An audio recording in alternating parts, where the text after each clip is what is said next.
Well, here's a quick wrap on all that transpired in the markets after a late hour rally lifted the Nifty index by as much as 87 points. So the Nifty extended gains to day 2 and retook the 9850 level. The mid-cap and the small-cap indices outperformed, both rallying over 1.3%.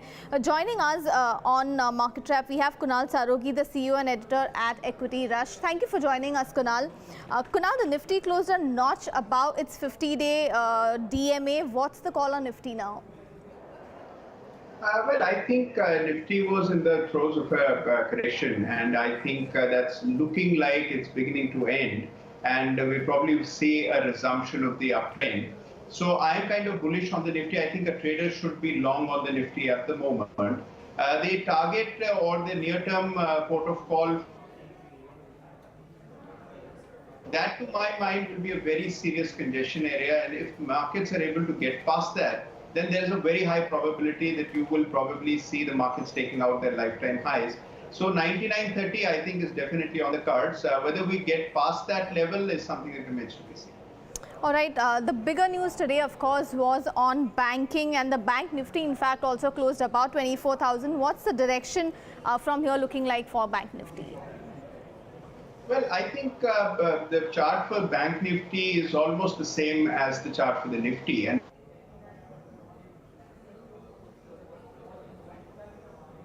up move from those levels after the markets tested them. So I think 23,900 continues to be a support region. Today the Bank Nifty in the futures closed above 24,300, which I think is very heartening. I see the Bank Nifty getting to 24,500 and possibly to 24,600 levels in the next couple of days. All right. So the Bank Nifty index today, of course, rose as much as 1.3%, but larger gains were seen in the Nifty PSU Bank Index, which rallied about 2% after the cabinet gave an in-principle approval to bank mergers. So you had banks like Allahabad Bank, Syndicate Bank, Andhra Bank, all of these which are more likely to be takeover candidates, rallying anywhere between 3 to 4%. Kunal, any top picks within the banking space?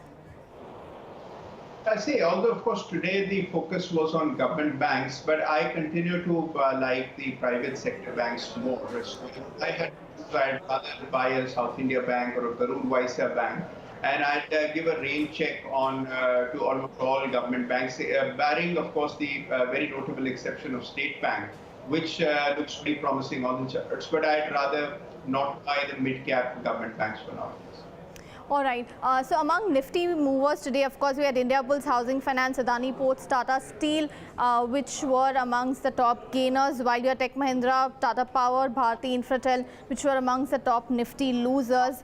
But it was Infosys which moved up about 2% after Narayan Murthy's call with investors got postponed, raising some sort of a speculation on some incremental developments happening there.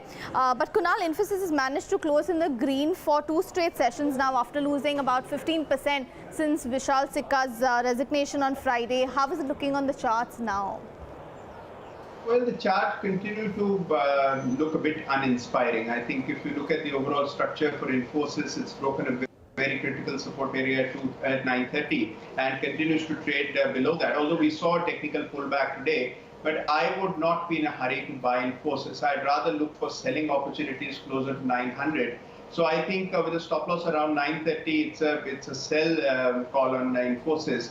And I'd wait and watch, and the price will have to move beyond 950 for me to actually change my stance on Infosys. I think Infosys is likely to go down more. One should be very wary of buying into Infosys at the capital.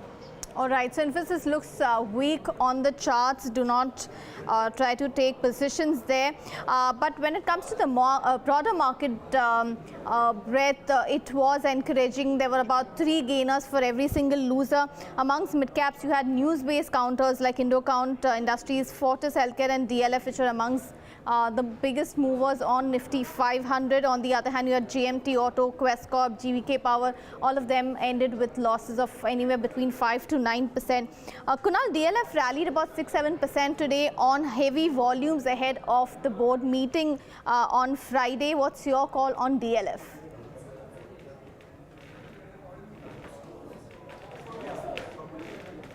All right, it looks like we have a small technical issue over here, but of course DLF is the stock to keep an eye out for. There is going to be a board meeting on Friday, which happens to be a holiday for equity markets, but we will see some announcements, and hence we need to continue to track that stock, which we will be doing on tomorrow and Monday as well. But that's how the overall markets today were. Banking stocks, of course, dominating as far as news flow is concerned. And that brings us to an end to this session. Thank you for watching, and do stay tuned into Bloomberg Quint as we bring you more on the banking developments.